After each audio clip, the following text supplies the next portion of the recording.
Let's do Crazy Town here. Capitalism is alive and well under Joe Biden. Roll it.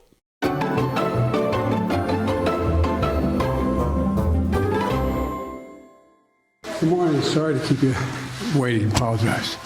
Sure. Well, good morning. Tomorrow marks exactly 6 months since my administration began. Ugh, I think it's a fitting moment to take a look at our economy, where we were 6 months ago, what we've achieved since then, and what I believe I believe where we're headed. You might remember some of the predictions that if I became president, we'd, quote, see a depression, the likes of which we've never seen. We're on our way. Well, it's true that the economy was sputtering before I got here. But now, 6 months later, we've changed that. Another prediction. Inflation is up. That is my favorite one, I must add, is that if I got elected, I'd bring the end to capitalism. I never understood that one, but we've heard an awful lot. You don't understand. And we know we knew that we needed to launch a wartime effort to get America vaccinated. At the same time, companies across the country are giving workers a raise. Unusual thing. And the number of new unemployment claims has been cut by more than half since I took office. Folks, it turns out capitalism is alive and very well. You know, that's why we designed the American Rescue Plan, to help not just all those, everyone at once. Our experts believe, and the data shows, that most of the price increases we've seen were expected and are expected to be temporary. The reality is you can't flip the global economic light back on and not expect this to happen.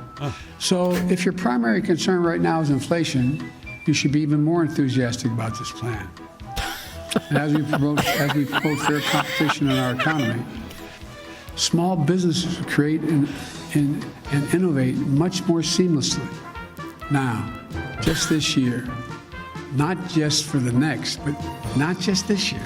Now, I had just read that on the Facebook pointed out that it was pointed out that Facebook, of all the misinformation, 60% of the misinformation came from 12 individuals. That's what the article said. My hope is that Facebook, instead of taking it personally, that somehow I'm saying Facebook is killing people. What's your message to platforms like Facebook? They're killing people. That they would do something about the misinformation, the outrageous misinformation about the vaccine. Yeah. I'm not trying to hold people. I'm trying to make people look at themselves, look in the mirror. So outrageous that they started a trial today. That misinformation going to your son, your daughter, your relative, someone you love. Well, first of all, I think we need to find pathways to citizenship. The budget bill is an appropriate way to get around the filibuster to be able to make a judgment as to whether or not they should have a pathway. At least he's honest. That's for the parliamentarian to decide, not for Joe Biden to decide. The first part of the question was, now I don't look at the stock market as a means by which to judge the economy like my predecessor did. Why don't you do that? But he'd be talking to you every day for the last 5 months about how the stock market is so high, higher than any time in history, still higher than any time in history. So that's not how I judge whether or not we have economic growth. What is your understanding of the biggest difference between what they've done versus what Russia's done in terms of cyber hacking? That'd take a longer explanation. No, we don't. I have to go see the King of Jordan.